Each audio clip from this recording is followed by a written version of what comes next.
Boa tarde a todos, são 16 horas e a gente está dando início a mais uma live dos embaixadores, Iniciativa Baiaboatê. Meu entrevistado de hoje é embaixador do Rio de Janeiro e professor de artes Paulo Sérgio Alves. Quando a gente aguarda a entrada do nosso querido embaixador, seja bem-vindo, Paulo já entrou, vou colocar uma imagem de fundo. E hoje o assunto vai ser muito bacana, porque a gente vai falar da arte como entretenimento. Deixa eu já convidar. O nosso querido Paulo Sérgio Alves já está aqui online.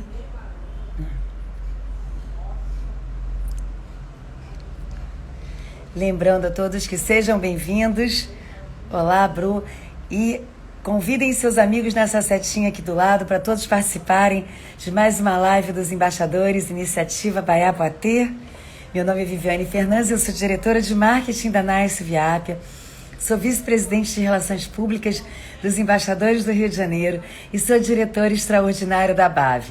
E é um prazer estar aqui com vocês, dividindo esse espaço onde nós podemos falar com cada embaixador do Rio de Janeiro, que faz o seu trabalho com muita maestria. Nosso querido entrevistado Paulo Sérgio Alves já entrou. Paulo, querido, eu vou pedir para você entrar novamente e me fazer um convite. Não, deixa eu olhar. Parece que a gente já está conectado aqui. Só um minutinho, por favor. Sejam todos muito bem-vindos à nossa live. Já estou nos conectando aqui.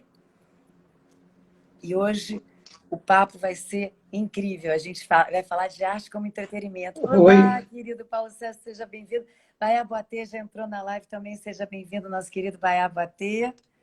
É um prazer. Primeiro, gostaria de agradecer você ter aceito o nosso convite para participar da live. É um prazer, Viviane, participar dessa live e ter ao nosso lado esse amigo muito querido, né, que é o Baiá.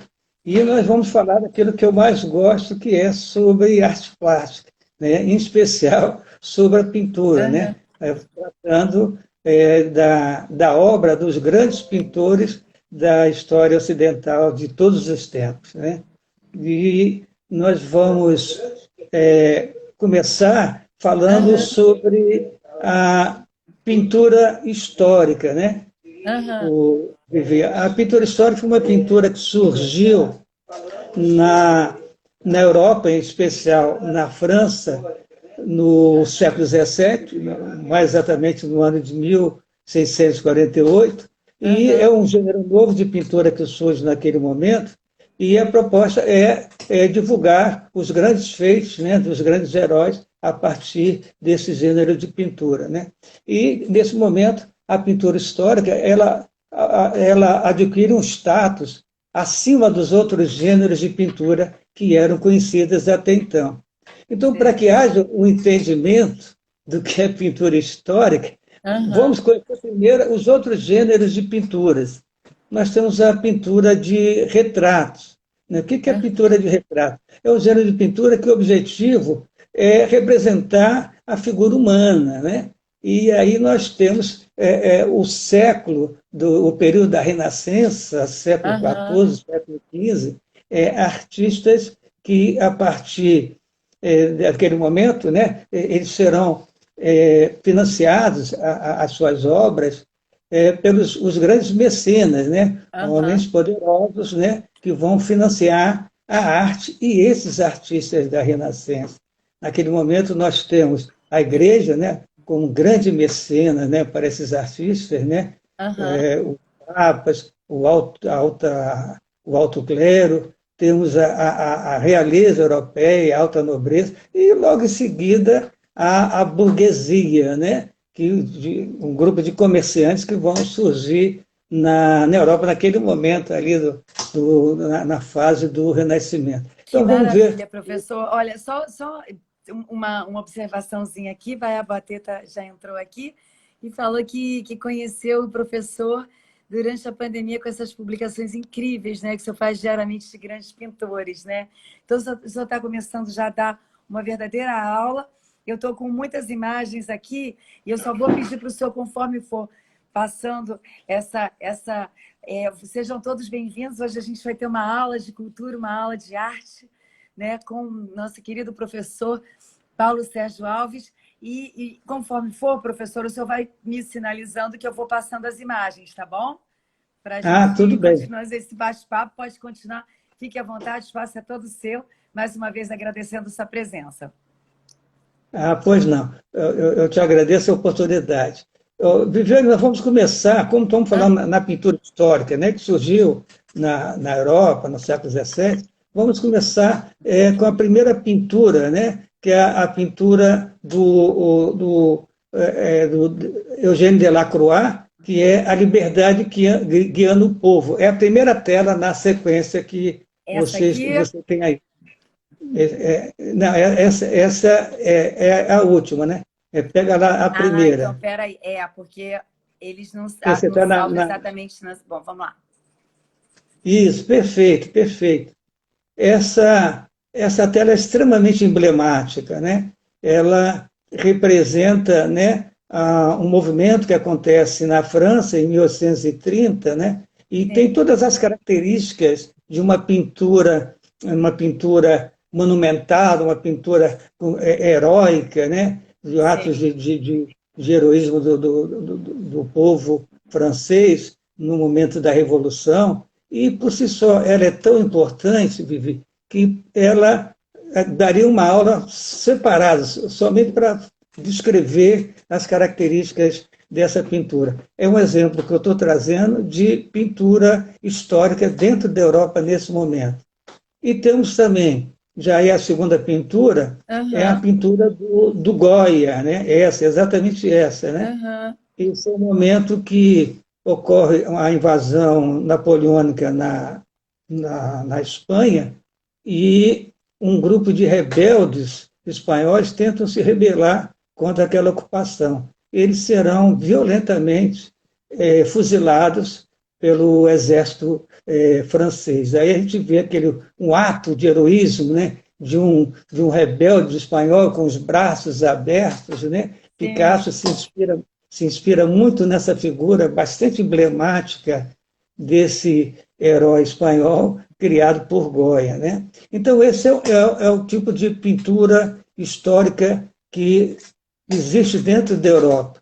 E vamos falar agora nos diferentes tipos de pintura que nós conhecemos, para depois a gente chegar na pintura histórica brasileira. Vamos falar no tipo de pintura de retrato, né? Que é esse gênero que eu acabei de falar para vocês, né? Em que os artistas vão retratar as elites, né, europeias lá do século XIV e XV. Vamos ver que a tela mais emblemática disso, claro, é a Mona Lisa, né? Quem não conhece, não ouviu falar a pintura de Leonardo da Vinci, que é, com certeza, a tela mais conhecida no mundo ocidental, né? Na história das artes, né?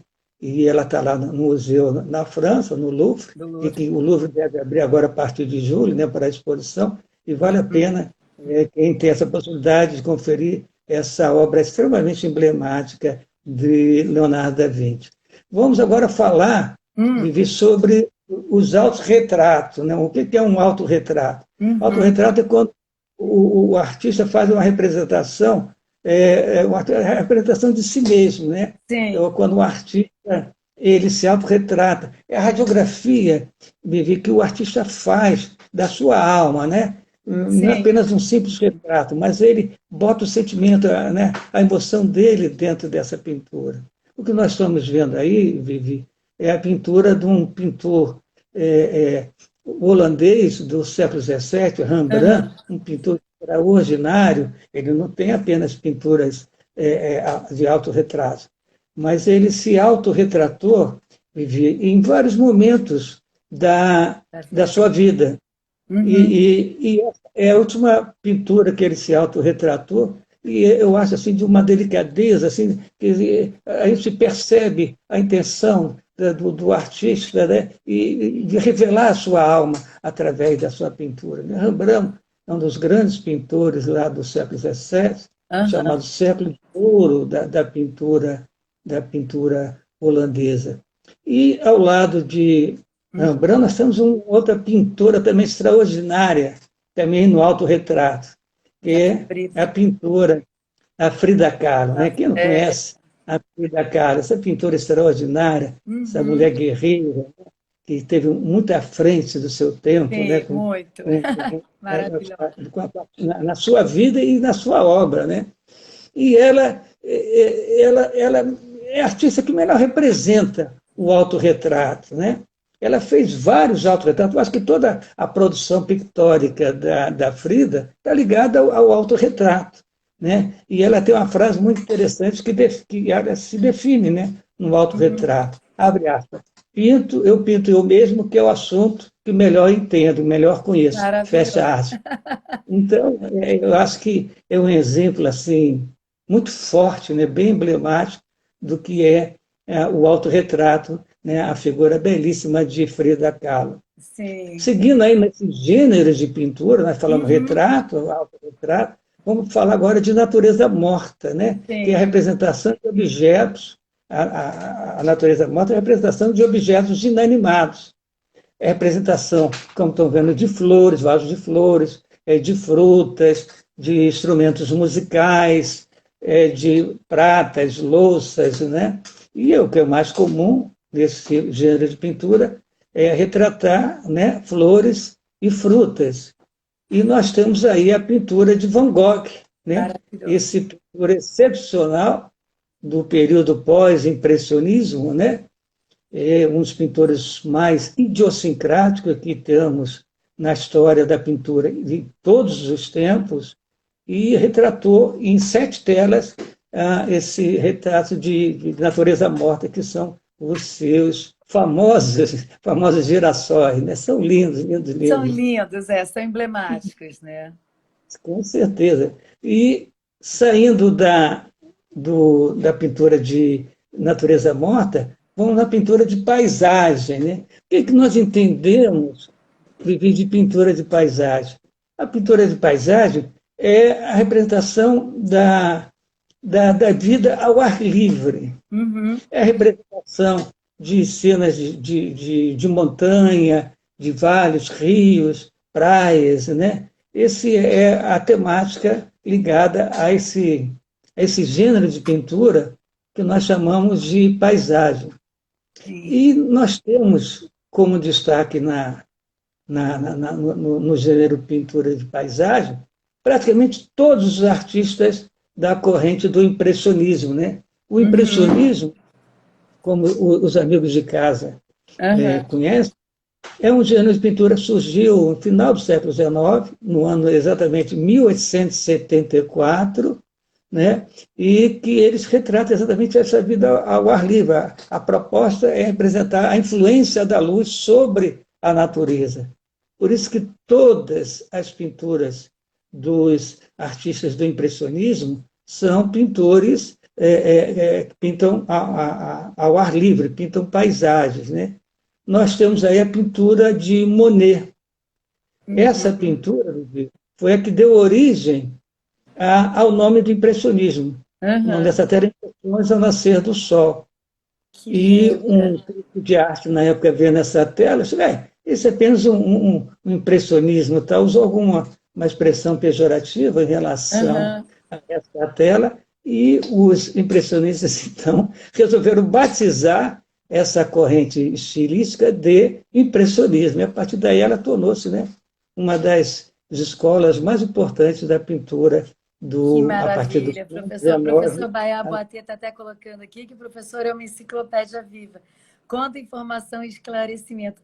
E numa linguagem que a gente consegue entender. Com certeza. É eu falo para os meus alunos, né, professor? Porque todos nós temos um prévio conhecimento, mas com a sua expertise a gente vai sair daqui entendendo muito mais de artes. Então, a palavra é toda sua, professor. Pode continuar com maestria. Esse é o objetivo. O meu objetivo é esse, né? O Baiá sabe disso, né? Nós somos amigos há bastante tempo, eu tenho um grande respeito e admiração pelo trabalho que ele desenvolve também, e de que a proposta minha sempre foi essa, divulgar as artes plásticas, em especial a pintura, né? E, voltando aos gêneros de pintura, vamos falar na chamada pintura de gênero. Olha, o que nós entendemos a pintura de gênero? É a representação de cenas do cotidiano, das pessoas no espaço doméstico, como estamos vendo aí, nessa belíssima pintura, ou no espaço de trabalho, né? Pode ser uma pessoa lendo um livro, uma pessoa no seu ambiente de trabalho. Eu estou trazendo para os nossos amigos de casa essa pintura de Vermeer, que é a leiteira. Essa pintura é belíssima, né? Ele usa esses dois tons aí, esse amarelo e esse azul. Você ia falar alguma coisa, o que que é? Não, não, tá belíssimo. Não, Ah, pode continuar, essa, professora. A gente quer escutar essa, mesmo essa aula. Está todo mundo essa aqui pintura, essa elogiando. pintura tem uma outra obra do Vermeer que é mais conhecida, né? A Moça com Brinco de Pérola, né? Talvez uma pintura das mais conhecidas, né? Do Vermeer, o Vermeer, né, em francês. Mas eu gosto muito, em especial, dessa pintura pela delicadeza, né? Esse ato do cotidiano, dessa mulher numa situação de paz, tranquilidade, derramando uma determinada quantidade de leite, né, de um recipiente para outro. É belíssimo esse pintor, ele é de uma delicadeza e praticamente, Vivi, todas Aham. as pinturas de Vermeer são pinturas de gênero, é sempre ambientadas em interiores de residência. Né? Vale a pena as pessoas que estão nos assistindo conferir essas pinturas. Saindo da pintura de gênero, vamos conhecer a pintura mitológica, né? Que é a representação de cenas da mitologia grega, Sei. greco-romana. Aham. E, e praticamente esse gênero de pintura, a pintura mitológica, ela está presente em várias correntes estilísticas. Ela está presente no Renascimento, no Barroco, no Romantismo, no Neoclassicismo, no Realismo, e vai pegando as correntes, as grandes tendências da pintura lá do início do século XX, né? O expressionismo, o fauvismo, o realismo e por aí vai. E então Verdade. nós temos O aí professor a Baia está até tela. colocando aqui, professor, a delicadeza da arte nos proporciona uma visão do mundo diferente, né? Com Com mais certeza. sensibilidade. A arte tem vários objetivos, no sentido só da própria contemplação, prazer da contemplação, né? Aham. Do entretenimento, como você bem colocou na chamada da live, como também de denúncia social. Né? O Portinari fez isso muito, né? Com muita maestria, né? Essa denúncia social através das suas pinturas. Picasso também fez, né? Através da sua pintura Guernica, né? Que é uma denúncia contra todas as guerras de todos os tempos já praticados pela humanidade. Então, a pintura também tem a questão do prazer, do entretenimento, mas também como denúncia social e várias outras motivações. E nós saímos, então, essa pintura de Botticelli, que é Aham. um pintor da fase da Renascença, é uma pintura belíssima, de uma delicadeza também extraordinária. Né? E saindo da pintura mitológica, nós vamos para a pintura religiosa. Né? Uhum. E nessa primeira pintura religiosa, o que é pintura religiosa? A pintura religiosa, Vivi, é a representação de cenas do Antigo Testamento ou do Novo Testamento, ou ainda também a representação da vida dos santos. Quer dizer, toda temática ligada a determinados momentos, principalmente o Antigo Testamento é muito citado, né? Muito Aham. citado na Renascença, no período do Barroco, que é uma corrente de estilística extraordinária também, sensacional, e ela vai vir até o século XX, até outros artistas que não são exatamente ligados a essa corrente, mas também vão pintar figuras religiosas, né? E nós temos aí a figura da pintura de Giotto. Sim. Giotto é um pintor do período medieval. Olha só, nós voltamos um pouco atrás, Fantástico. porque a arte gótica, que vai vamos fazer um recorte, a arte gótica vai do século XII ao século XIV, né, no período medieval, né, medieval da Europa. e ali havia apenas a representação de figuras religiosas, de santos, né? Aquele contexto que nós sabemos que a Igreja Católica, né, dominava todo o mundo ocidental. E esses pintores desse período do Gótico só fazem representação de figuras religiosas. E o destaque, claro, é esse pintor extraordinário da época do Gótico, que é o Giotto. Agora, nós temos um outro pintor bastante conhecido de todos nós, também ainda como um tema religioso. Essa pintura aí, quem é que não conhece, né, Não Vivi? tá certo. Essa pintura é A Última Ceia, de Leonardo da Vinci, né? Essa pintura também é talvez uma das pinturas mais conhecidas no mundo ocidental, né? É uma pintura bastante emblemática, né? Que esse pintor, o Da Vinci, o fez durante o período da Renascença. É uma obra assim de um valor assim histórico e religioso, né? Está presente na casa de todas as pessoas, né, religiosas, sejam católicas ou não, né? É uma belíssima pintura mesmo. Verdade. E saindo da pintura histórica, pintura religiosa, vamos falar da pintura histórica, né? Sim. A pintura histórica, nós, como já dissemos, é uma pintura que surgiu lá no século XVII, e ela vai ter muita força no Brasil na segunda metade do século XIX. Nesse momento, na segunda metade do século XIX, vai haver uma parceria entre, no contexto político da segunda metade do século XIX, para viabilizar esse projeto de desenvolvimento de uma pintura histórica no Brasil. Então, nós vamos ter, nesse momento, a combinação de três setores. Primeiro, o Império Brasileiro.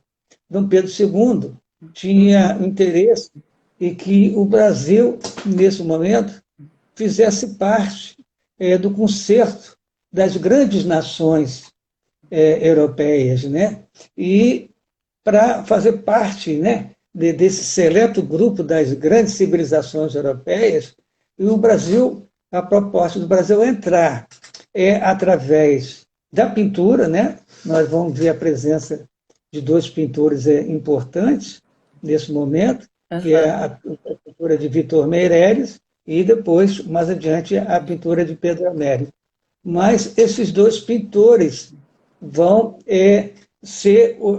ter uma bolsa de estudos mantidas pelo Império, pelo próprio governo imperial, exatamente para aperfeiçoar seus estudos, e eles vão criar essas duas telas fantásticas. Então, nesse momento, nós vamos ver que essa conjugação, essa parceria que eu me referi há pouco, vai ter o Império Brasileiro, vai ter a criação, nesse momento, nesse mesmo contexto, do IHGB, que é o Instituto Histórico e Geográfico Brasileiro. Ele é importante também, que vai alavancar todo esse sentimento de nacionalidade que vai ser desenvolvido nesse momento. E teremos também, como diretor da Academia Imperial de Belas Artes, o que é a Academia Imperial de Belas Artes?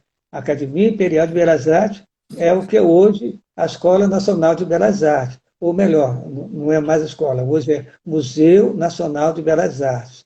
E, então, o Araújo Porto Alegre, ele vai desenvolver esse projeto no sentido de exaltação da nossa nacionalidade, o orgulho, né, a questão de se colocar o Brasil, né, no teatro, né, no conceito das nações naquele momento, né? Então, a combinação desses três fatores é que vão levar à criação desse projeto da pintura histórica brasileira, né? É importante lembrar, até fazendo um parênteses, falando sobre o Museu Nacional de Belas Artes, é importante lembrar que nós temos aqui no Rio de Janeiro grandes museus ligado à história da arte, né? Nós temos... Professora, exatamente essa pergunta que eu ia fazer, eu fiquei quietinha para Então, todo mundo apreciar um pouco, né? A gente teve uma verdadeira aula de artes agora, muito obrigada, estão todos agradecendo aqui, estão entrando alunos seus, apreciadores de arte, eu acho que a gente teve agora uma aula com bastante conhecimento, né? Maravilhoso, obrigada por tantas informações tão belíssimas, como o Baiá falou, da arte, que é uma coisa tão sensível, né? Que ela sensibiliza a todos nós, né? Professor, com relação aos museus, né? Para as pessoas que são apreciadoras de arte, quais são os principais museus da cidade do Rio de Janeiro? No Rio de Janeiro, nós temos um privilégio de ter uma quantidade, né, razoável, né, de bons museus. Nós temos, o que acabamos de falar agora, o Museu Nacional de Belas Artes, Sim, que sim. fica ali na Avenida Rio Branco, esquina com Araújo Porto Alegre, né? Sim. E tem um acervo, né? Se podemos fazer um recorte do acervo que faz parte do Museu Nacional de Belas Artes, ele pega mais ou menos a pintura do século XIX até o iníciozinho, até a primeira metade do século XX. Isso mais ou menos constitui o acervo desse que é o mais importante museu de arte de toda a América Latina, né? Ali começaram todos os grandes pintores, né? O próprio Victor Merelli, Pedro Américo, o próprio Araújo Porto Alegre, que naquele momento esse projeto foi também aluno dessa escola. E então o Museu Nacional de Belas Artes tem um papel fundamental na história das belas artes aqui no nosso país. Além do Museu Nacional de Belas Artes, nós temos também o MAM, Museu de Arte Moderna, no Aterro do Flamengo. Né? É um museu que a característica dele é de arte moderna, quer dizer, ele pega toda a pintura contemporânea, a arte contemporânea, mais ou menos da segunda metade do século XX, né, aos nossos dias. Está muito mais ligado, vamos dizer assim, às chamadas pinturas abstratas, né? O abstrato sensível e formal, né, é uma denominação, e a pintura abstrata geométrica, né? São as duas tendências da pintura abstracionista. Né? E o acervo do MAM está profundamente ligado a essas pinturas abstratas. Temos também o MAR, o Museu de Arte do Rio, que fica ali na Praça Mauá, né? Um museu mais recente, e também tem sempre exposições ligadas a determinados temas, né? E é muito interessante também visitar, é um espaço, né, muito gostoso ali junto à Praça Mauá. Estamos também atravessando a Baía de Guanabara, nós vamos encontrar o MAC, Museu de Arte Contemporânea, né? Lindíssimo, quem vai para Icaraí, mais ou menos, é Praia das Flechas, se não me falha a memória.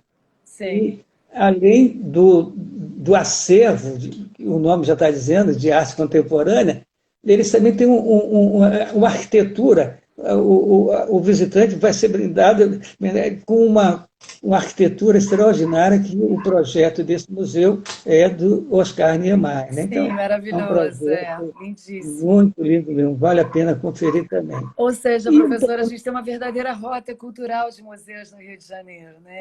Sim, ainda tem outros tanto, tem um outro que a gente pode... O mais recente, né, Casa de Cultura, de museu, é o Instituto Casa Roberto Marinho, né, que é um museu que bem mais recente, sei lá, uns 3, 4 anos atrás, né, que foi a residência do fundador, né, de um dos donos da Organizações do Globo, né, a casa da própria Casa Roberto Marinho, morou por ali, parece, por 70 anos, não sei, e os filhos, então, cederam a partir de todo o acervo que foi comprado, adquirido pelo próprio Roberto Marinho, né?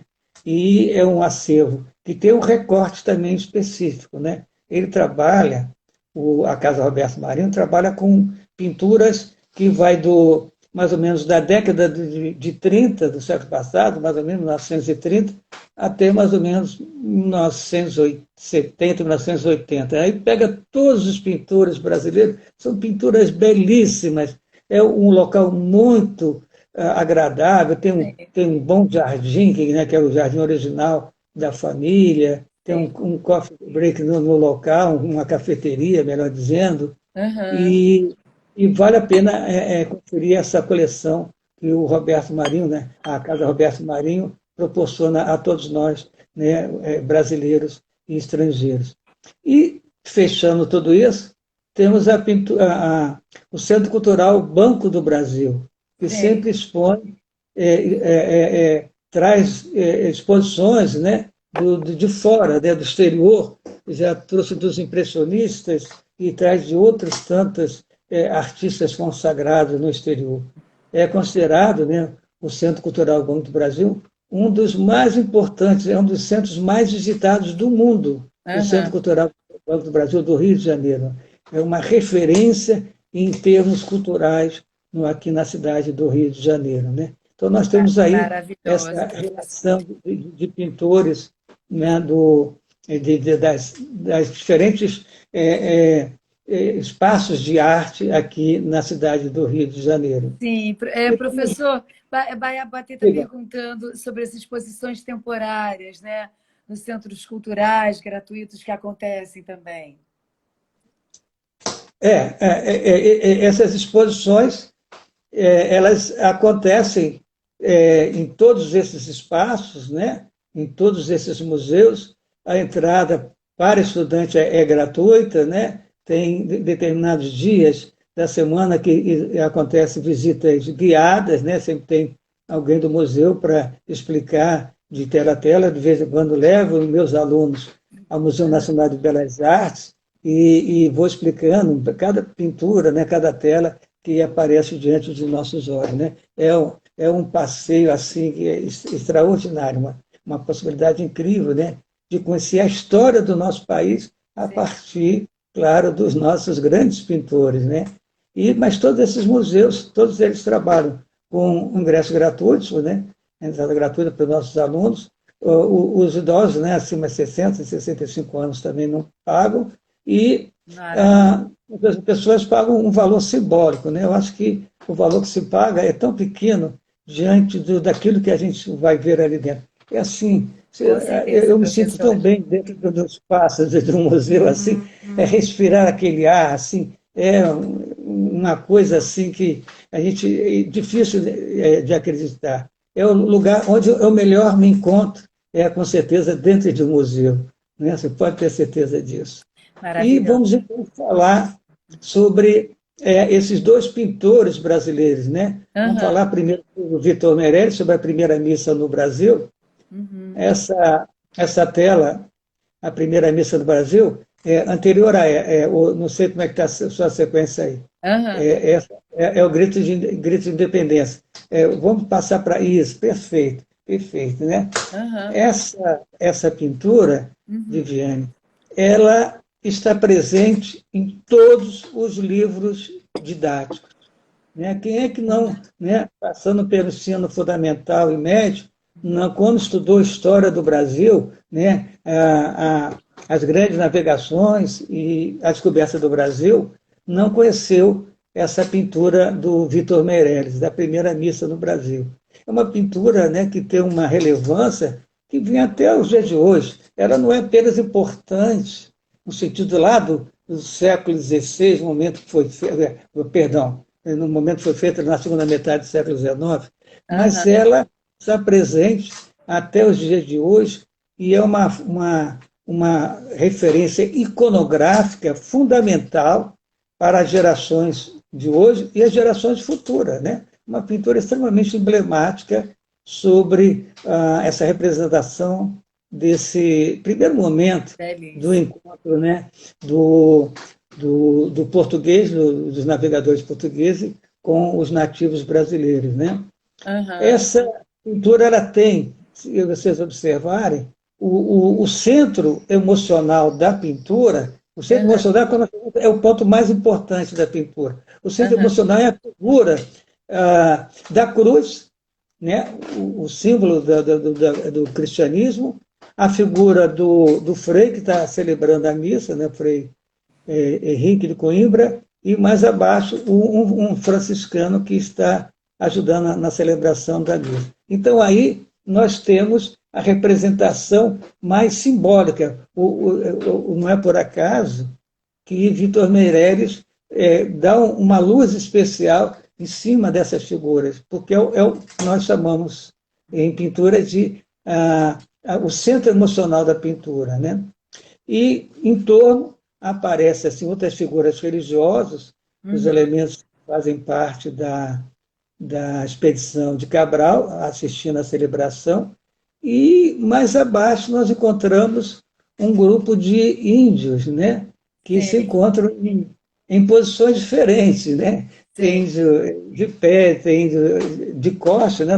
No final ali no lado direito, aparece um índio de costas, né? Muito interessado, não estava interessado naquilo que estava acontecendo. No lado esquerdo, abaixo, né? No piso da tela, né? Aparece um índio idoso com uma índia do lado, ele com a mão nas costas da índia e apontando, né?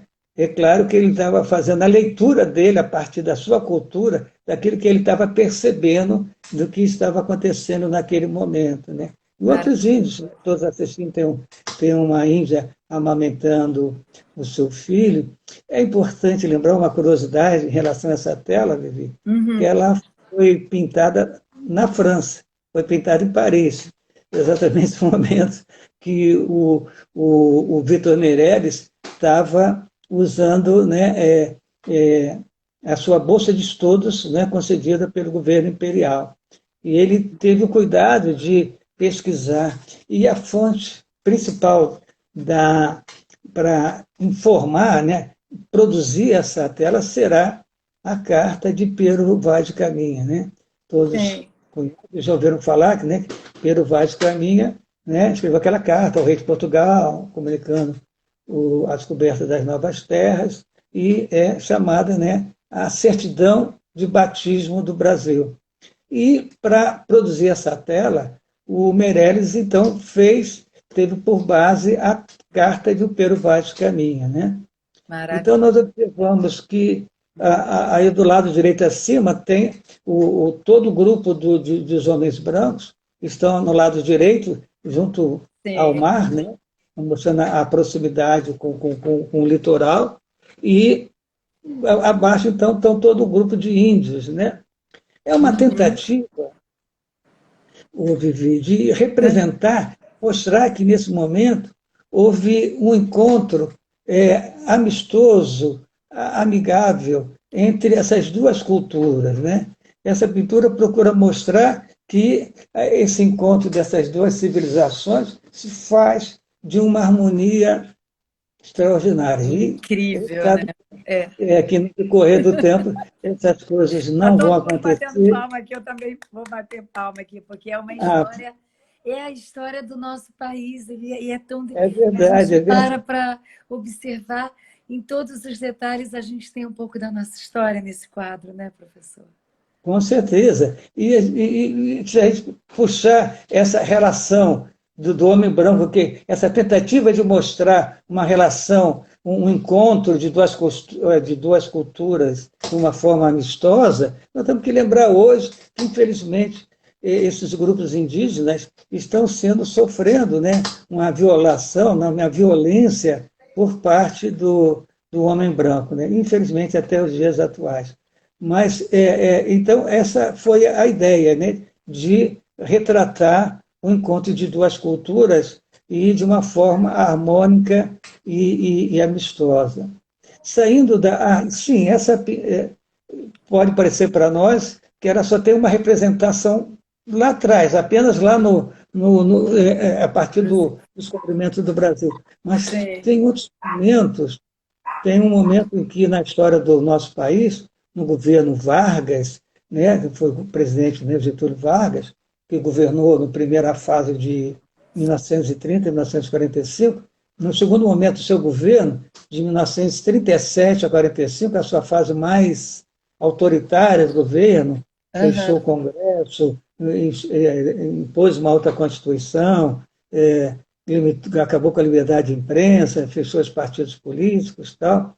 E, nesse momento, de 37 a 45, um cineasta brasileiro vai criar uma obra que é no sentido de dar vida a essa pintura do Vitor Meirelles. Ele Aham. vai retratar, o, ele vai pegar essa tela, tomando por base ela, e vai criar um filme, né? No momento que os portugueses estão construindo a cruz, né? O altar, e depois a presença de todos os índios. Isso é um documentário que não teve essa força, mas vale o registro desse filme, porque nesse momento de 37 e 45, o governo Vargas vai fazer toda uma exaltação nacionalista, né? E nada mais adequado para esse contexto do que essa obra desse cineasta, no sentido de representar a tela dando movimento através do cinema, né? Maravilhoso, é. E saindo da tela do Vitor Meirelles, Aham. vamos viajar, vamos conhecer essa outra tela bastante emblemática Aham. também na história do Brasil. Todas essas também, essas duas são fundamentais. Essa também é bastante conhecida, todos os brasileiros, né, nos seus Sim. livros didáticos, conhecem. Sempre quando se fala na independência do Brasil, é Uhum. inevitável, né, a presença dessa tela, né, do Grito do Ipiranga, né? O Grito do Ipiranga, e Sim. essa tela que foi pintada também no exterior. Assim como a tela do Vitor Meirelles foi pintada lá em Paris, essa do Pedro Américo foi retratada em Florença, na Itália, né? Então ele não estava no Brasil e estava Aham. também por conta de uma bolsa de estudos conferida pelo Império Olha, Brasileiro, que né? interessante. Professora, a gente pode afirmar que algumas pinturas históricas constituem uma fraude ou isso é lenda? Não, né? A sua pergunta é oportuna mesmo. Aham. Mas que eles retratam uma realidade que não existiu, né? Aham. Né? Essas pinturas têm um sentido da grandeza, da glória, para glorificar esses personagens da história, né? Por isso que elas são telas de grandes dimensões. Tanto a primeira tela do Vitor Meirelles, que está no Museu Nacional de Belas Artes, é uma tela monumental, não sei de quantos metros, que vale a pena os nossos amigos conhecer essa tela, com essa tela agora do Pedro Américo, que está no Museu do Ipiranga, lá em São Paulo. Então, uma característica da pintura histórica é essas pinturas imensas, né? Eles têm outras duas pinturas também no mesmo gênero, que é a Batalha do Havaí e a Batalha dos Guararapes, pintadas É. um por outro, e também são Aham. pinturas gigantescas. E eles fazem uma visão, eles têm uma leitura assim heróica, muito, muito idealizada, muito fora da realidade. Mas Sim. isso é uma característica da pintura histórica, né? Nós vamos ver, pegando por base essa pintura do Pedro Américo, e que tudo que está representado na pintura não aconteceu, na verdade, como está, né? O que você está me perguntando Muito tem bom. uma relação direta com essa pintura, que nós vamos ver que toda essa representação é toda uma idealização, né? De como poderia Desse ter ato, sido, né? Não de como de fato como foi, né? deveria ter, mas não foi. Então ele Aham. não ia pintar a realidade como foi. Nem sempre a realidade é tão bonita. E se é uma pintura no sentido histórico, ela tem que ter uma grandeza, né? Dramatizar, Sim, chamar uma atenção, representatividade, sem dúvida. exato, emocionar as pessoas. Então nós temos aí o Grito do Ipiranga, né? O Dom Pedro no alto de um cavalo, né? Erguendo a sua espada, né? E dando o famoso grito de independência ou morte. Daí já começa a leitura, né, do artista. Nós sabemos que viagens em grandes distâncias não Aham. poderia usar o cavalo. porque o cavalo não é um animal resistente. Um animal resistente para grandes viagens, e principalmente essa viagem que era feita subindo a Serra da Mantiqueira, para chegar a São Paulo, era feita em cima de mulas. Olha, Pedro Américo não ia representar o imperador não, Dom Pedro, ele não é imperador ainda. Dom Pedro em cima de uma mula. Não, sabe, não é um animal Aham. majestoso. Né? Então ele faz a representação em cima de um cavalo. Né? E ele também está com Maravilhoso. uniforme de gala e todos os membros da sua comitiva também estão com roupas de gala, o que não aconteceu, porque se é uma viagem, vejam bem, eles partiram do Rio de Janeiro em direção a São Paulo. Quer dizer, a Perfeito, viagem professor. de longa distância e volta. Então, não tem como você fazer uma viagem assim a longa distância usando uniformes de gala. Não existe isso. Você vai com roupas mais confortáveis. Então, ele faz uma representação mais romântica. Né? Aliás, isso é Aham. uma característica dessa pintura da época, é esse romantismo na representação dessas figuras históricas. E em frente a eles, né, formando assim um semicírculo, né, a gente Aham. pode É observar, aqui. a figura do Batalhão dos Dragões, né, é aquele grupo de soldados, né, que vieram comunicar as decisões vindas de Portugal. E eles aí estão com um uniforme de gala. Imagina Aham. se esses homens sairiam também do Rio de Janeiro com esses Uniforme. uniformes. Para fazer uma E, quer dizer, viagem. uma viagem dessa seria extremamente desconfortante. Inclusive esse uniforme, Vivi, ele vai ser usado, a pintura do Pedro Américo serviu de inspiração para a criação do uniforme desse batalhão dos dragões que nós conhecemos hoje.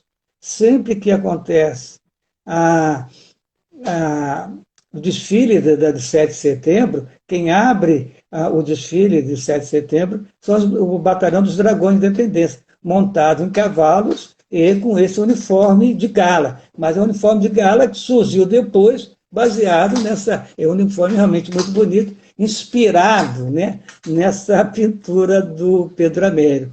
E Nossa, observe professor, também. até falando alguns comentários aqui, né? O Baiá está falando que, agradecendo, dizendo que está nos proporcionando muita cultura e entretenimento. O Ronaldo, sem palavras para descrever essa aula, é tão magnífica que faltam palavras. Quem nos emocionou foi o professor, que exemplo de educador.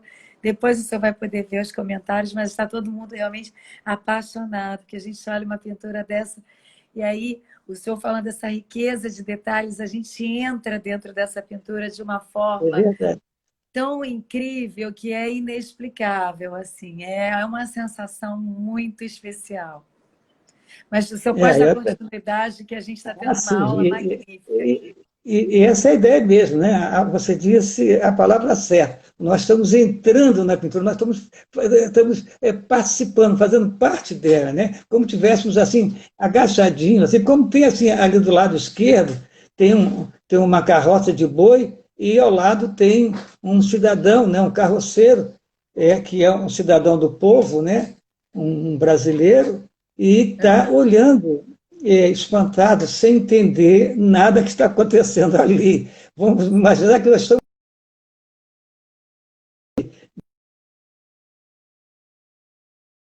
É aquilo que se costuma É dizer, verdade. Olha, costuma professor, se eu acho que dizer a gente pode história, ficar horas falando sobre uma pintura, né? Quanta riqueza de detalhes. é Vai estar verdade. falando E Viva a Arte aqui, maravilhoso. viva a arte. A arte é o refúgio da alma, com certeza, é o refúgio da alma, É a arte. maravilhoso.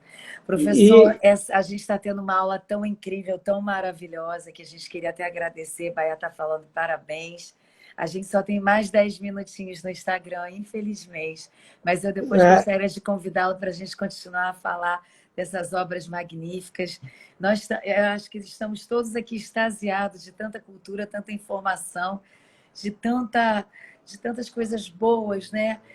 De tanta sensibilidade que a gente pôde receber nesse momento. O Paia está falando que bonito o refúgio da alma. Eu sou obrigada a dar uma falar para o senhor que a gente tem mais 10 minutinhos, mas a gente vai voltar numa próxima live para continuar esse papo maravilhoso que é sobre Com arte certeza. e sobre essa Não, eu cultura do nosso país tão belíssima que a gente com vai aprendendo. certeza, E aqui estão todos agradecidos, extasiados, falando de que essa com live é certeza. maravilhosa. Infelizmente, ela está chegando no finalzinho. Mas se eu puder fechar esse quadro, Tá, a tudo gente bem. vai Só marcar uma fechando, nova live aqui, com todos certeza. Em cima do que chegando para a você gente continuar. falou, e o nosso querido amigo Baiá, a arte, né, a cultura é a memória de um povo. Um povo sem cultura é um povo sem memória, né, que não preserva seus valores culturais. É fundamental a cultura para a preservação da história, da tradição de um povo. Sim. Então, nós falávamos, né, nesse carroceiro que está ali presente, ele é aquela figura do povo. É como em todos os momentos da história do Brasil, o brasileiro em si, ele vai estar sempre à parte da história. O brasileiro não participa, são acontecimentos provocados pela elite, sem que o cidadão comum participe desses eventos. Vai acontecer isso no Império, na independência do Brasil, como vai acontecer também durante a proclamação da República.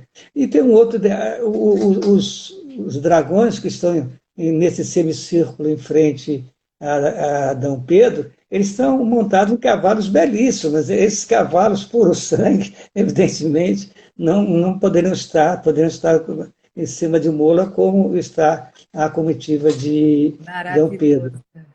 E do lado direito, bem lá no canto direito, tem uma casa. É chamada Casa do Grito, a Casa do Grito. Uhum. E os historiadores ainda questionam se naquele momento existia. Provavelmente não. Essa aí foi uma licença poética, foi uma criação do Pedro Américo de inserir essa casa, que, na verdade, ela vai existir, ela será construída, mas posterior a esse momento que foi descrito pelo Pedro Américo. Né? E é importante lembrar, só para fechar, que essa pintura, Vivi, nós vamos ter a possibilidade de visitá-la lá no Museu do Ipiranga, em São Paulo. O Museu do Ipiranga está fechado para reforma, estão fazendo ampliação, climatização das salas, melhor segurança nas obras de arte. E a pintura do Pedro Américo, né, esse grito de Ipiranga, também está sendo restaurado nesse momento, lá em São Paulo, para as comemorações do bicentenário da independência do Brasil, que agora, daqui a 2 anos, né, 2022, nós vamos comemorar o bicentenário da independência e vamos comemorar visitando essa tela belíssima de Pedro Américo. Né? Esses são os detalhes, né, importantes dessa pintura, né, que convida a todos, e, a partir de 2022, fazer essa visita ao museu lá de São Paulo. Nossa, professor, olha, por mais lives assim, foi uma aula que estamos todos extasiados, vai bater, está colocando, e que o professor também tem participado ativamente dos nossos projetos, né, dos embaixadores, que a gente tem feito. Sim, verdade. A pandemia, as exposições de fotos, de objetos de viagem, né? Agora vamos fazer uma exposição incrível, não sei se eu ainda posso falar, meu querido Baiaboatê, já vou dar uma dica aqui, a gente vai falar sobre experiências que as pessoas tiveram durante essa pandemia, né? Como elas passaram por isso, os nossos queridos embaixadores. Para a gente finalizar com o nosso querido professor de arte, foi uma aula divina, gente. Haverão outras, tá? As pessoas estão pedindo. Marcaremos outras para a gente poder conversar, porque a gente ficaria horas falando desse quadro. É uma riqueza de detalhes que a gente não tem vontade de sair das telas, né? Então, professor, só para a gente finalizar aqui, o senhor tem algum interesse de levar o seu curso de pintura para fora da universidade também? Eu já tive uma experiência passada sobre isso, com um grupo de senhoras da Sociedade do Rio de Janeiro. Eles alugaram um salão, né, num restaurante lá no Leblon, e me convidaram, né, tomaram conhecimento desse meu trabalho, já tem alguns anos, e eu lá estive, né, dando algumas aulas, né, falando sobre pintura, que, como eu já disse, é o assunto que mais gosto de falar. e foi assim, uma experiência muito importante e quero também levar esse projeto para fora da universidade, para fora dos muros da universidade. As empresas, as instituições de ensino médio, universidades, os grandes empresas, né, que nós temos no Rio de Janeiro, que têm um interesse, né, nesse projeto, eu estou à vontade, né? Eu me coloco à disposição através do meu Instagram para levar, né? Tem várias instituições, né? Como é o caso não está me faltando o nome agora, instituições ligadas ao Senai, Senac, SESI, enfim, essas instituições que têm um trabalho belíssimo, né, de educação e profissionalização dos jovens. Eu também estou aberto para esse convite para essas instituições tão importantes aqui no nosso país. Maravilhoso, professor. Muito obrigada. Foi uma verdadeira aula de arte. A Baya está colocando aqui exatamente a democratização da arte, né? Para que todos nós para a gente ter essa nova visão. Eu tenho certeza que depois dessa live, muita gente vai parar para olhar um quadro com uma outra visão, com outro olhar, né? Entrando literalmente dentro de todos esses detalhes que o senhor teve a oportunidade, com maestria, de nos informar, de nos proporcionar esse momento tão especial. Queria agradecer mais uma vez Baya Boatê, a iniciativa sempre é dele, dessas grandes ideias. Com certeza. Da Live dos Embaixadores. O Baya é um cara extremamente criativo, né? Está sempre criando coisas novas. Esse projeto desse livro dele sobre as fazendas de café do Vale do Paraíba é uma coisa extraordinária, linda. Aquelas fazendas são maravilhosas. Maravilhosa. Vale do Café é uma área lindíssima, muito rica também culturalmente. Você não faz ideia, eu já visitei todas aquelas fazendas daquela região, Vassoura, Valência, Barra Mansa, Resende, Barra do Piraí, é inacreditável, o acervo. Exatamente, é da época do Império mesmo, do Segundo Reinado, que essas fazendas surgiram lá no Vale do Café, né, na época da economia cafeira. É muito lindo, muito bonito mesmo. Vale a pena conferir e o pessoal lê esse livro quando sair do nosso amigo Baya. Maravilhoso, professor. Olha, eu conversei agora, Maurício Werner entrou na live, está dando um tchauzinho aqui. Seja bem-vindo, mas infelizmente a gente está terminando essa aula lindíssima. As pessoas estão pedindo aqui, a Júlia, muita gente pedindo uma segunda live. A gente vai fazer, né, professor? Com certeza, com o maior prazer. E essa possibilidade que a tecnologia está nos dando da gente poder mostrar essas obras belíssimas e poder falar sobre elas nesse momento, eu acho que foi uma das melhores lives que eu já fiz. Porque eu fiquei observando coisas que eu jamais havia tido, eu vi sob uma nova percepção, né? E eu acho que todos nós que estamos aqui. Então, esse presente que a gente está tendo agora, né? De abrir nosso campo de visão e poder, com mais sensibilidade, observar obras lindíssimas que são a história do nosso país, né? Que são a nossa história. Eu vou encerrar a live aqui, o Instagram já está me cortando aqui. Eu conversei agora, foi mais uma live dos embaixadores. Eu conversei agora com o Paulo Sérgio Alves, nosso querido professor de... Ficou bom? A live de hoje e até a próxima. Daqui a pouquinho a gente já tem uma próxima live dos embaixadores também com os Liberados Júnior da revista Mais Influente. Agora mesmo. Tá? Muito obrigada, professor. Foi um imenso prazer. Obrigada, Baya Boatê. Obrigada a todos que nos assistiram. Encerrando mais uma live pela oportunidade. Obrigado mesmo. Por tanta riqueza de informações.